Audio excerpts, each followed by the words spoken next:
Ankleshwar GIDC રહેણાંક વિસ્તારની અલકાપુરીના gate number 2 પાસેથી શાળાએ જતા 12 વર્ષીય આનંદનું મારુતિ વાનમાં અપહરણ કરી અજાણ્યા શખ્સો ફરાર થઈ ગયા હતા।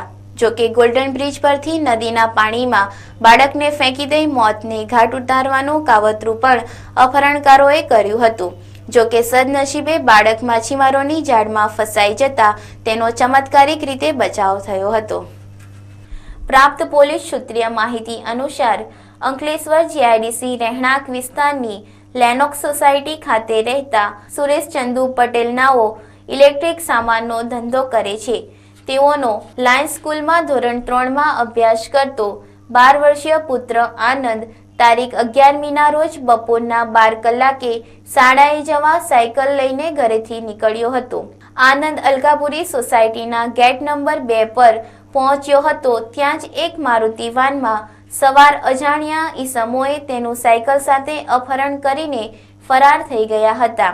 જો કે અપહરણકારોએ ભરૂચ ગોલ્ડન બ્રિજ પર મારુતિ વાન ધીમી કરીને આનંદને નર્મદા નદીના પાણીમાં ફેંકી મોતની ઘાટ ઉતારવાનો પ્રયત્ન કર્યો હતો અને તેઓ કાર લઈને ફરાર થઈ ગયા હતા। જો કે બ્રિજ પરથી નદીના પાણીમાં પડેલો આનંદ માછીમારોની જાળમાં ફસાતા તેનો આબાદ બચાવ થયો હતો અને માછીમારોએ તેને સુરક્ષિત રીતે બહાર કાઢી ગોલ્ડન બ્રિજ પર પોલીસને જાણ કરી હતી અને પોલીસ દ્વારા આ અંગેની જાણ તેના પિતા સુરેશ પટેલને કરવામાં આવી હતી।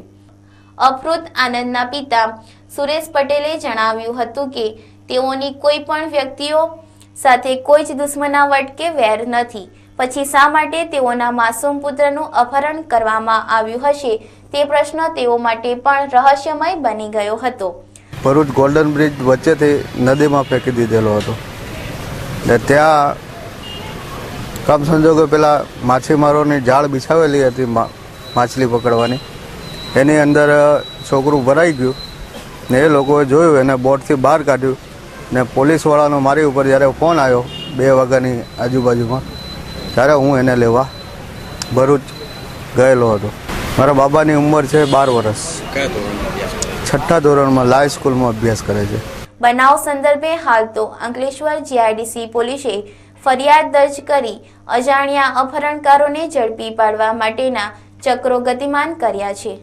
ગઈકાલે અંકલેશ્વર જીઆઈડીસી વિસ્તારમાં બપોરના સમયે બનાવ બનેલો હતો, જેમાં ઉંમર વર્ષ 12ની એક છોકરો એના ઘરેથી સ્કૂલે જવા નીકળ્યો હતો। દરમિયાન એના ઘરથી 200 મીટરના અંતરે મારુતિ વાનમાં 3 ઈસમોએ એનું અપહરણ કરી ગાડીમાં બેસાડી લઈ ગયેલા હતા। ત્યારબાદ રસ્તામાં આનંદ હોટલ આગળ તો મારુતિ ઊભી રાખી વાતચીત કરતાં આ છોકરો ઉતરી અને ભાગેલો હતો। તો વાલિયા ચોકડી નાળા પાસે ફરીથી એને પકડી લઈ ગાડીમાં બેસાડી અને ગોલ્ડન બ્રિજ તરફ લઈ ગયેલા અને ત્યાંથી ગોલ્ડન બ્રિજ ઉપર ગાડી સાઈડમાં ધીમે ધીમે ચલાવીને ધક્કો મારતા નીચે નદીમાં નાખી દીધેલો હતો। એ દરમિયાન કેટલાક જ્યાં મચ્છીમારીનો ધંધો કરે છે એ લોકો ત્યાં હાજર હતા, તો જેઓએ જોઈ જતા એને બચાવી લીધેલો હતો। એ બાબતે એના પિતાશ્રીની અત્રેના પોસ્ટેમાં ફરિયાદ લઈ ગુનો દાખલ કરી આગળની તપાસ હાલમાં ચાલુ કરેલ છે।